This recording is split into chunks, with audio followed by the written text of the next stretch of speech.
고대 그리스의 3대 비극 시인 중에 한 사람인 이 소포클레스가 있습니다. 소포클레스는 내가 헛되이 보낸 오늘은 어제 죽어간 그 사람의 그토록 바라던 내일이다 라고 유명한 말을 했죠. 그런 그가 80세의 고령 나이에 재산 상속 문제 때문에 자기 아들로부터 고소를 당하게 됩니다. 그래서 할 수 없이 법정에 쓸 수밖에 없게 됐는데, 그 소장에 보면 아버지인 소포클레스는 노망이 들었고 악령에 사로잡혔으므로 재산을 관리할 능력이 없다라고 소장에 기록되어 있었어요. 이 친아들로부터 미치고 귀신 들렸다는 소식을 들을 때 얼마나 참 부끄럽고 죄송스럽겠습니다. 화가 나겠어요. 그렇죠? 다른 사람도 아닌 자기 아들이 그렇다고 하니까. 그래서 소포클레스는 얼마나 비참했는가를 생각하면서 결국은 법정에 섰는데, 내가 여기서 반론을 제기한다는 것은 사실 또 아들에게도 해로운 것이고 안 좋은 것이고 정말로 아들과 싸우겠다는 건데 그렇게 할 수는 없잖아요. 그렇다고 침묵만 한다고 한다면은 그 누명을 다 뒤집어 쓰는 것이기 때문에 그렇게 할 수도 없었습니다. 그때 소포클레스가 자신의 작품 크로노스의 오이디푸스를 낭송했습니다. 노 시인의 입술에서 나오는 그 맑은 그 해맑은 식기와 그리고 많은 사람들의 그 구절구절 감동시키는 그 내용들, 그것을 사람들이 듣고 감동을 받았어요. 아, 저 사람이 미친 짓이 아니다, 정신 나간 행동이 아니다라는 사실을 법정에 앉은 사람들이 다 느끼고 알게 되었습니다. 결국 아버지를 고소했던 아들의 감괴가 드러나고 말았던 것이죠. 여러분, 예수 믿는 사람들은 우리 소포클레스와 같은 그런 위기와 그런 상황에 늘 처하게 됩니다. 믿지 않는 가족들과 친족들로부터 우리를 이렇게 당혹해 하는 그런 이야기를 우리는 듣게 됩니다. 근거 없는 비난을 하지 않습니까? 너 예수 믿는데 참 너무 열심히 믿는 것 같아. 교회 다니면서 이상해진 것 아니야? 교회 다니는 사람들 가운데도 나쁜 사람들 많이 있더라. 너 때문에 우리 가족이 하나가 되지 않잖아. 너 교회 나간다고 하면서 빠지고 자꾸 그러니까 우리 가정에 불화가 있는 것 같다. 예수님을 주님으로 영접한 우리도 이런 억울한 누명을 쓸 때가 있습니다. 넌 너무 광신자다 말이야. 적당하게 믿으면 되는데 너무 그렇게 열심히 믿으면서 광신자처럼 빠지니까 보기 싫다. 미쳤다. 너 무식하다. 그런 비난의 말을 듣게 됩니다. 그때마다 우리도 소포클레스처럼 내가 미친 것이 아니라, 내가 광신자가 아니다, 나는 미친 강이가 아니고 정말 구원받은 사람으로서의 평안함과 행복한 삶을 산다라는 것을 보여줘야 돼요. 무엇으로 증명하시겠습니까? 나는 정상적인 사람이고 나는 주님을 사랑하고 예수님 때문에 이렇게 행복하게 잘 지내는 사람이다라는 사실을 무엇으로 증명할 수 있죠? 그러니까 하나밖에 없는데, 그것은 오직 사랑만 하면서 사는 것이에요. 사랑만 하며 사는 것. 이 그리스도인들을 그리스도인답게 하는 사랑은 어떤 사랑입니까? 우리가 오직 사랑만 하면서 살아야 되는데, 그리스도인답게 하는 사랑은 거짓이 없는 사랑이 된다고 말씀을 하고 있습니다. 오늘 말씀 보세요. 9절 말씀이에요.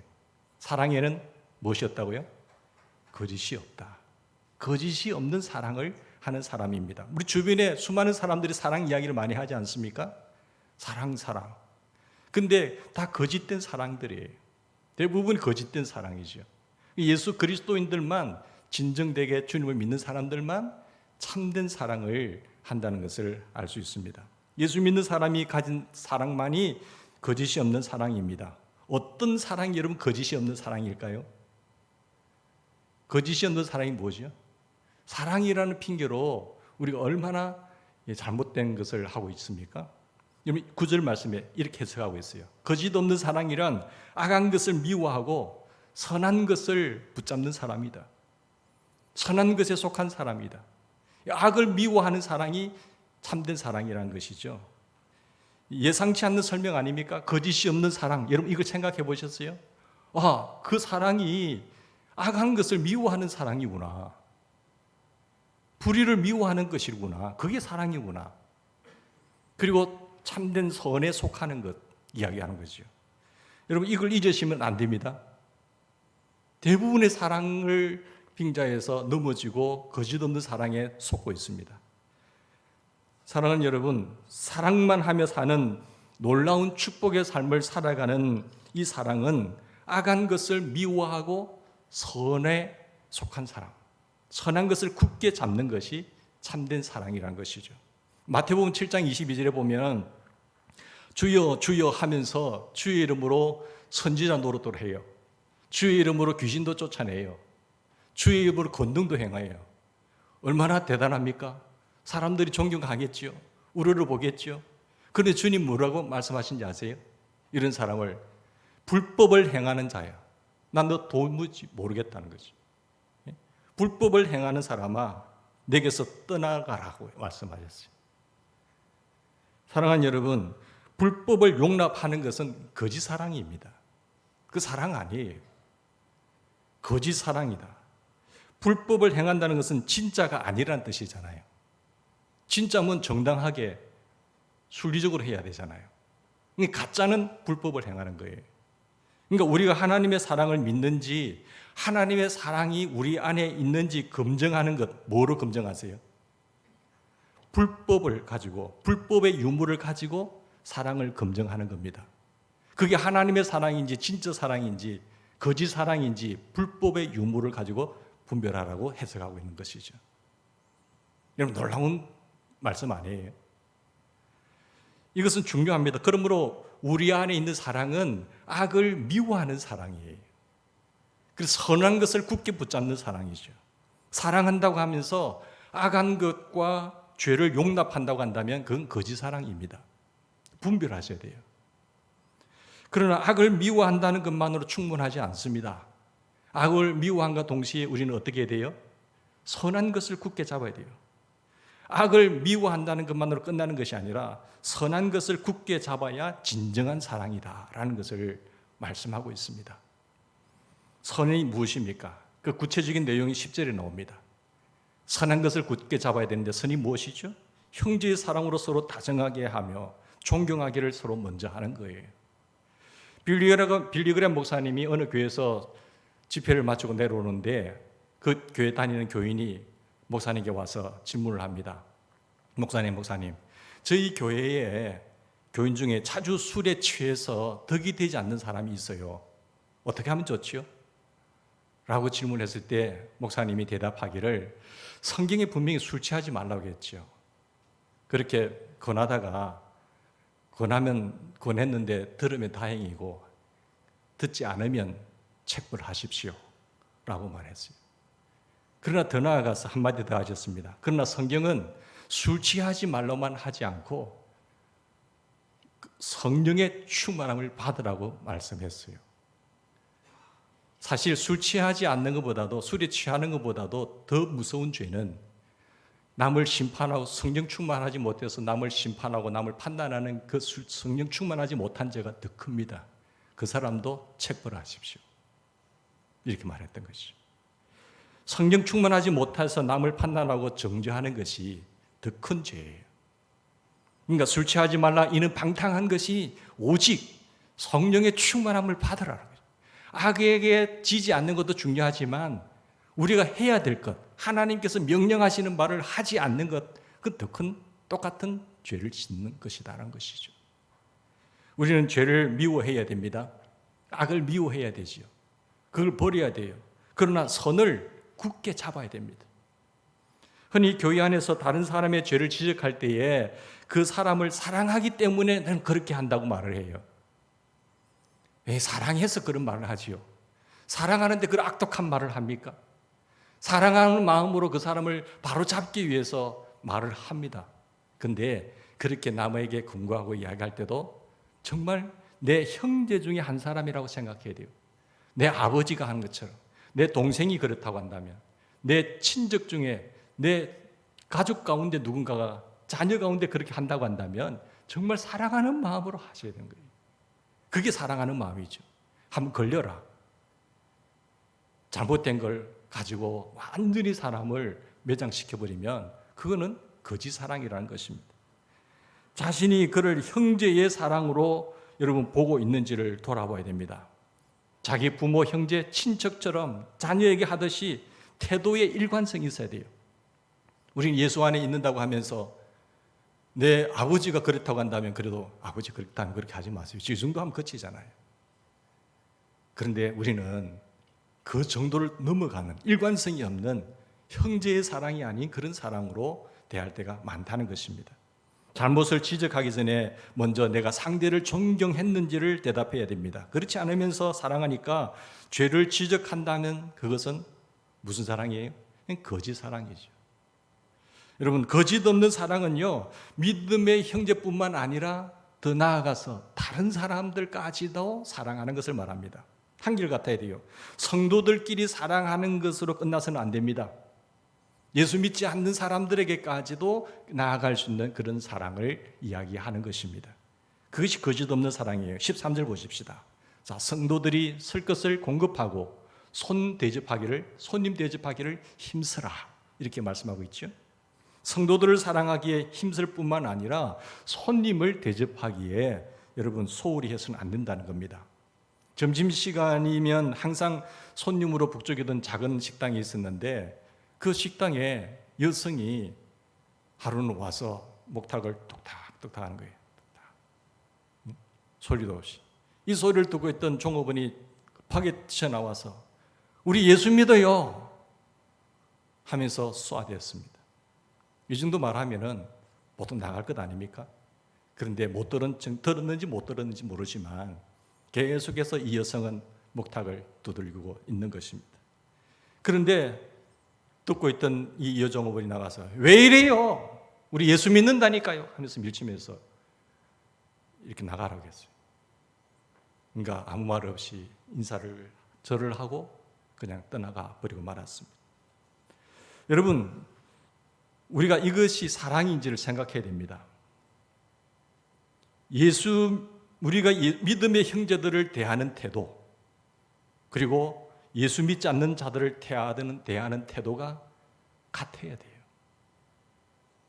이 사람이 예수 믿지 않는다는 그 이유 때문에 내 믿음의 형제에게 하는 것처럼 그 사랑이 흘러가지 않는다고 한다면 그건 거짓 사랑이라는 겁니다. 귀한 손님은 사랑할 수가 있잖아요. 믿음의 형제들은 사랑할 수 있잖아요. 그러나 성경은 여기서 더 나아갑니다. 14절 보십시오. 여러분은 박해를 하는 사람들을 축복하십시오. 여러분을 박해하는 그런 사람들을 도리어 축복하고 저주하지 마십시오. 여기까지 나가라는 거예요. 교인들을 사랑할 수 있잖아요. 손님들 잘 대할 수 있잖아요. 그러나 여기 멈추면 안 됩니다. 여기는 불신자들도 그렇게 해요.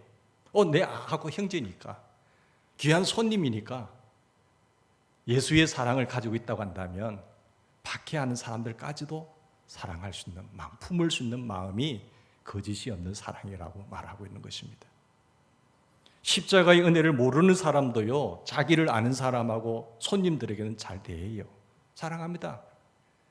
근데 더 모진 사람들이 있어요.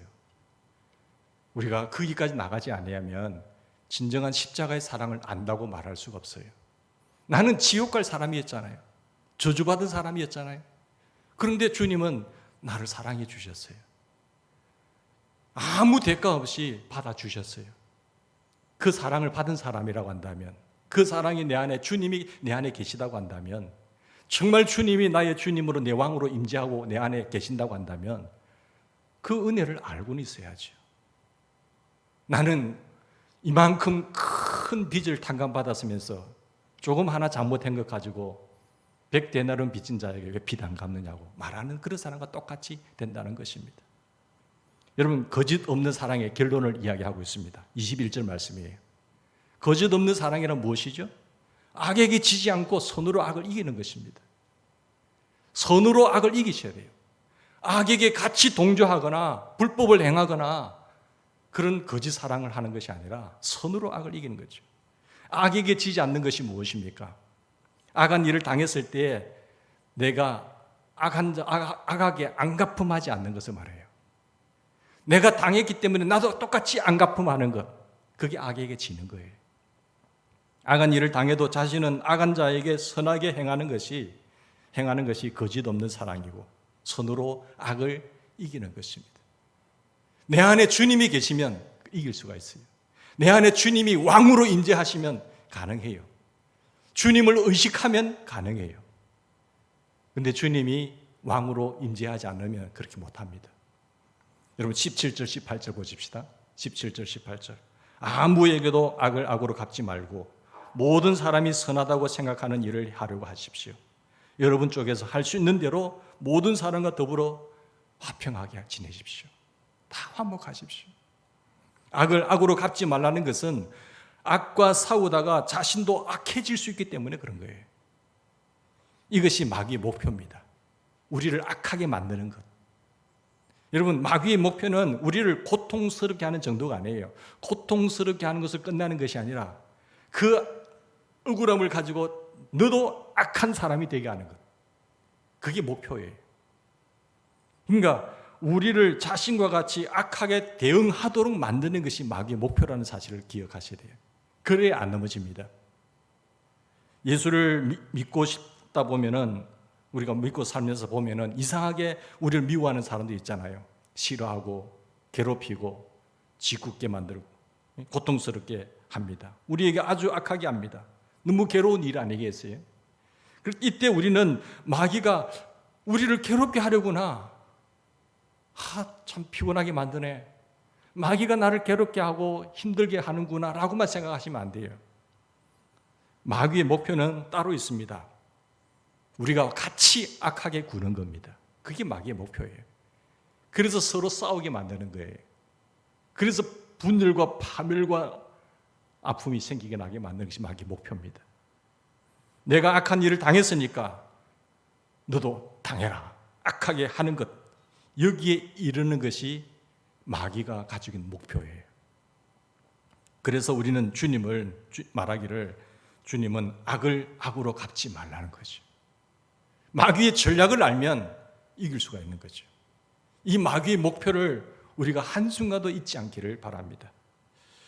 존 오토버그의 그 예수는 누구인가라고 한 두란노에서 나온 책에 보면 그 메시지라는 성경을 쓴 유진 피터슨의 내용이 담겨져 있습니다. 그 유진 피터슨은 독실한 기독교인으로서 어릴 때부터 자라면서 성경을 열심히 읽고 기도 생활 열심히 하는 그런 사람이었습니다. 그가 어릴 때의 상황을 잠시 설명한 내용이 있는데 한번 들어보십시오. 그때까지 나는 그런 상황에서 어떻게 해야 하는지 몰랐습니다. 오직 너희를 박해하는 자를 축복하라. 다른 뺨도 돌려대라는 말씀만 암송하고 있었습니다. 그런데 캐리슨 존스가 그 초등학교 1학년 때, 그 유진 피터슨이 1학년 때 2학년인 캐리슨 존스가 자기를 늘 괴롭힌 거예요. 방과 후에도 계속해서 괴롭히고 짓궂게 만들고 힘들게 만드는 거예요. 그러면서 늘 어릴 때부터 배웠던 말씀, 그런 자들을 사랑해야 된다. 박해받는 자를 축복해야 된다. 한 뺨을 받았으면 다른 뺨도 돌려야 된다. 이런 말씀을 암송했기 때문에 늘 참아왔습니다. 그런데 게리슨 존스가 나의 그 점을 어떻게 눈치챘는지 알고 예수쟁이라는 사실을 알고 더 괴롭힌 거예요. 하루는 너무 멍이 들어서 가서 엄마 나 이래요 라고 엄마에게 이야기하니까 그랬니? 참 힘들겠다 말하면서 본래 예수 믿으면서 이렇게 당할 때가 있어. 처음에는 힘들지만 자꾸 참다 보면 견딜 수 있고 이길 수 있다. 그를 위해서 기도해라. 엄마가 이렇게 말하는 거예요. 그렇지 어느 놈이야 하면서 같이 가자. 스님 찾아가자. 이래야 되는데 엄마라고 하는 분이 그렇게 말하니까 분통이 터지겠지 않겠어요? 하루는 내가 친구들과 함께 있는데 게리슨이 나를 때리기 또 시작했습니다. 일이 벌어진 건 그때였습니다. 뭔가가 번쩍하면서 잠시 자기 의식 속에서 하나님의 말씀이 사라졌어요. 성경 구절들이 다 사라졌어요. 나는 게리슨을 움켜쥐었습니다. 자기도 놀라고 나도 놀라는 거죠. 게리슨이 늘 당하고 있는 유진 피터슨에게 희를 느꼈는데 이제는 유진 피터슨이 이제는 자기 목을 조르고 있으니까 서로 보면 놀랐는데 힘이 유진 피터슨 더 센 거예요. 그래서 그를 바닥에 떨어뜨리고 양 무릎으로 그의 손을 어깨를 누르면서 쥐눌렀어요. 그때 기분이 통쾌하다. 이 기분을. 그러면서 얼굴을 바르면서 주먹으로 한 방 얼굴을 친 거예요. 그러니까 그 게리슨의 코에서 피가 난 거예요. 그 하얀 눈 위에 그 빨갛게 물들어진 그 상황을 보면서 야, 이럴 수가. 그래, 바로 이 기분이야. 그러면서 무척 행복했다는 것이. 그러면서 이 말을 합니다. 기분이 좋아지면서 코피가 나는 것을 보면서 말합니다. 그러면 한번 날리면서 이야기해. 야, 너 나보고 삼촌이라고 불러. 형님이라고 말해. 그러니까 대답을 안 한 거예요. 말을 안 해.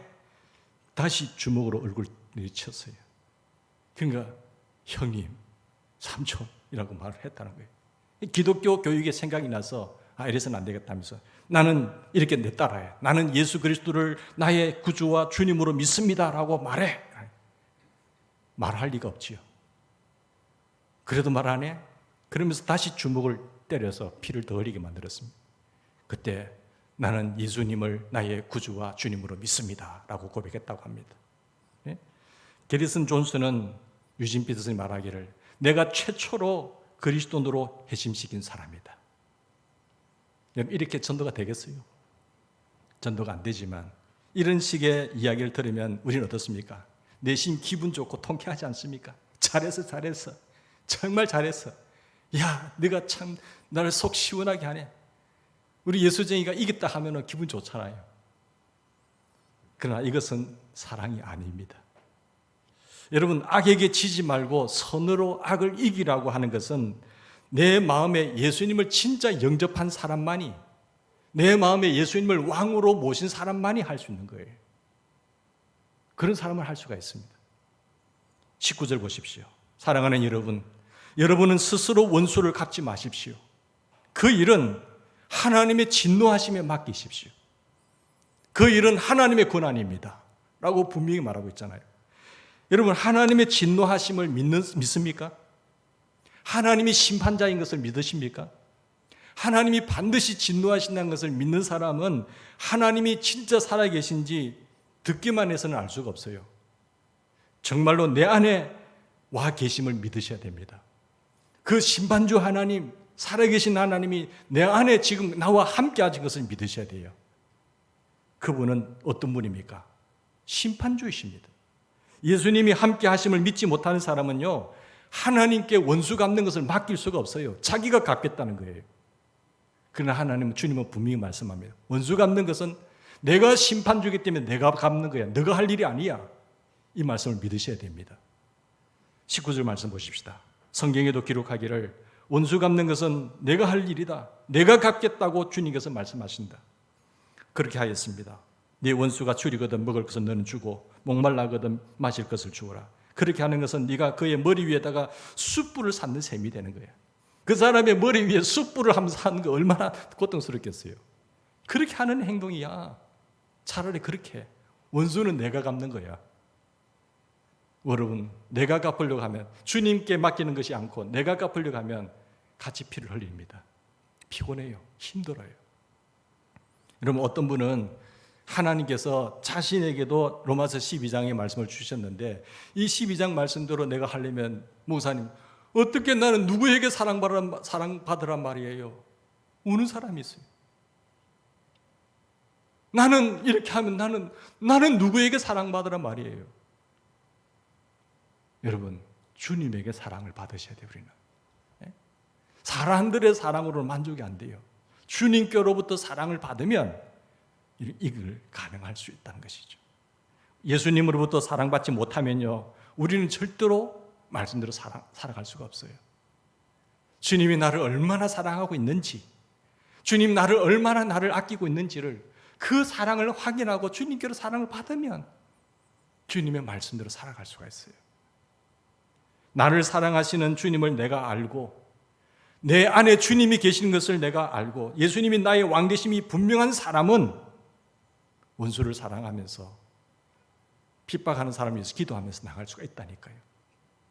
예수님이 내 안에 안 계시고 예수님이 내 왕으로 안 계시기 때문에 내 마음대로 사는 거예요. 다른 이유가 없어요. 말은 주여 주여 하는데 자기가 여전히 주인이고 자기 마음대로 살아가는 거지. 여러분, 11절 말씀 보십시다. 11절 보시면 열심을 내어서 부지런히 일하며 성령으로 뜨거워진 마음을 가지고 누구를 섬기십시오? 주를 섬기라고 하셨어요.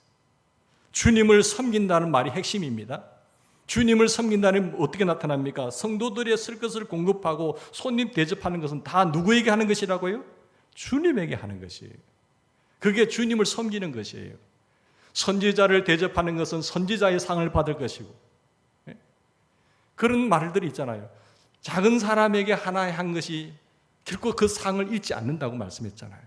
그거 주님에게 한 것이기 때문에. 그래서 열심을 품고 주를 섬기라는 것입니다. 여러분, 이런 사랑은 하나님께서 우리를 얼마나 사랑하시는지 깨닫게 하시는 성령으로 뜨거워진 마음 속에서 일어나는 행동입니다. 주님의 사랑을 깨달으면 깨달을수록, 느끼면 느낄수록 주님이시군요. 주님께 대접하는 거예요. 주님께 섬기는 것이에요. 우리가 악을 악으로 갚지 않고 파괴하는 사람을 오히려 축복할 수 있는 것은 누구 때문이에요? 내 안에 계신 주님 때문이에요. 주님이 그렇게 하라는 거예요. 그렇게 하라. 너를 억울하게 하니 그건 내가 너 원한을 풀어줄 거야. 내가 그를 심판할 거야. 너가 하려고 하지 마. 주님을 믿으면, 왕 대신 주님의 그 주님을 인정하면 나는 당연히 순종해야죠. 순종하는 사람은 누구의 지배를 받아요? 그 사람의 지배를 받잖아요.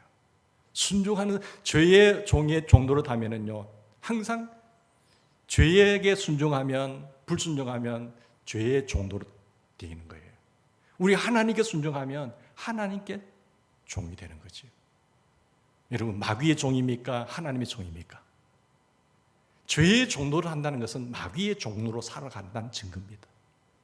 그러니까 우리가 하나님의 종 되었다는 것은 하나님의 말씀에 순종하며 사는 것을 의미하는 것입니다. 내 안에 계신 주님 때문에 우리는 그렇게 살아갈 수가 있는 것입니다. 예수님은 십자가에 못 박혀 돌아가실 때에 자신을 십자가에 못 박는 사람들 향해서 뭐라고 말씀하셨어요? 이에 예수께서 이르시되 아버지, 저들을 사하여 주세요. 저들이 하는 그 행동을 알지 못합니다.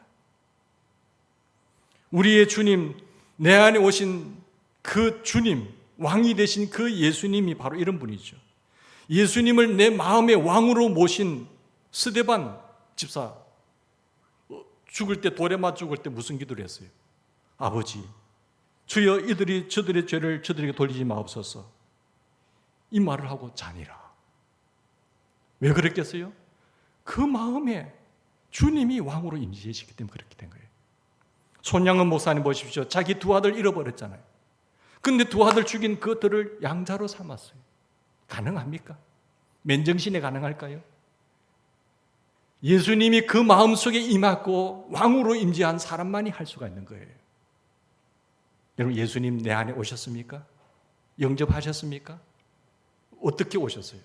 주님으로 고백하잖아요. 왕으로 임재하셨잖아요. 그런데 왜 그분께 순종 안 하세요? 여전히 내가 내 마음대로, 내 혈기대로, 내 욕심대로 내가 주인이 되어서 주님 잠깐 나가겠어요. 그렇게 살아가는 것이 우리의 모습이 아니겠어요? 예수님을 왕으로 모시고 살면 누구나 똑같은 경험을 하게 됩니다. 여러분, 이렇게 거짓 없는 사랑을 하려면은 나 자신과 하나님과의 관계가 발라야 돼요. 의식이 되셔야 돼요. 주님이 의식이 되셔야 돼요. 그리고 그분을 인격적으로 만나셔야 됩니다. 또 하나, 이제는 사랑만 하면서 살겠다고 결단한 그 성도들의 공동체가 있어야 돼요. 주님과의 관계도 좋아야 되겠지만 정말 사랑만 하면서 살겠다고 하는 그런 공동체를 만나셔야 축복된 천국의 삶을 누리게 됩니다. 우리 대연절교회 공동체가 이런 사랑만 하면서 사는 그런 공동체가 되기를 바랍니다. 정말 예수님을 나의 구주로 영접하고 예수님이 내 안에 임재하시는데 왕으로 임재하시고 나는 죽었고 이제 예수님이 사는 그런 생명 공동체가 되셔야 천국이 되는 것이죠. 이것이 교회입니다. 여러분 15절 16절 보십시오. 기뻐하는 사람들과 함께 기뻐하고 우는 사람들과 함께 우십시오. 서로 한 마음이 되고 교만한 마음을 품지 말고 비천한 사람들과 함께 사귀고 스스로 지혜가 있다고 그렇게 하지 마십시오. 이 말씀대로 사는 공동체를 만들어야 됩니다.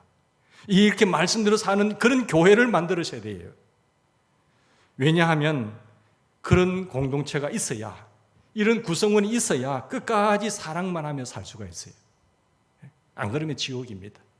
정말 종교 생활은 피곤합니다. 힘듭니다. 미국에 아미시 공동체가 있거든요. 이 아미시 공동체는 500년 동안 정말 예수님께서 십자가에 돌아가실 때 죽으셨다면서 하신 그 기도의 내용대로 살려고 몸부림치는 공동체입니다. 10년이 아니에요. 일대로 끝나는 것이 아니라 3대, 4대, 500년 동안 예수님 저들을 용서해 주십시오. 저들을 불쌍히 여겨 주십시오. 예수님께서 십자가상에서 용서하고 사랑하신 것처럼 살겠다고 뭉쳤던 그 공동체가 아미시 공동체입니다. 독일에서 시작한 브루더포 공동체가 있어요. 그것이 영국에도 있고 미국에도 있고 호주에도 있고 독일에도 있는데 제가 한 번은 2007년도인가요? 그게 저는 영국에 있는 영국 런던에서 한 40분 내려오면 브루더포 공동체가 한 300명이 모여 삽니다. 정말 환경도 좋아요. 야, 이가 지상 낙원이구나 할 정도로 제가 보름 동안 있으면서 야, 이렇게 좋을 수가 있느냐. 그냥 풀로 대접해 주는 거예요.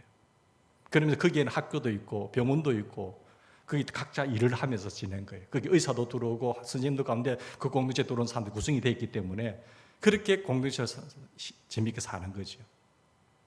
그러면서 그들은 두 끼 식사를 합니다. 세 끼도 안 먹어요. 한 끼 아꼈다가 다른 사람을 또 도와주는 거죠. 저마다 열심히 일을 하면서 수익을 남기고 또 좋은 일을 많이 하게 되죠. 근데 그 공동체가 이 살면서 천국다운 생활을 누릴 수 있는 비결이 뭔지 아세요? 그것은 이 하나의 원칙이에요. 당신 주변 뒤에 항상 악마가 24시간 도사리고 있다. 24시간 당신 뒤에서 노려보고 있는데 누군가에게 가졌던 서운한 마음이나 섭섭한 마음을 당사자에게 아닌 제3자에게 이야기를 하는 것.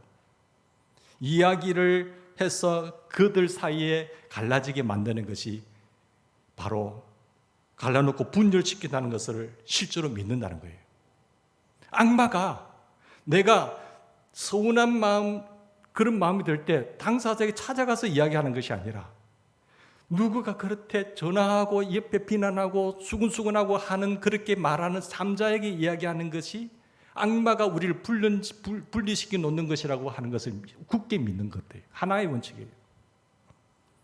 그래서 브루더프에서는 섭섭한 마음, 저 사람이 이런 모습을 좀 고쳤으면 좋겠다는 그 개선할 마음 필요한 점이 있으면 당사자에게 직접 가서 이야기를 하는 거예요.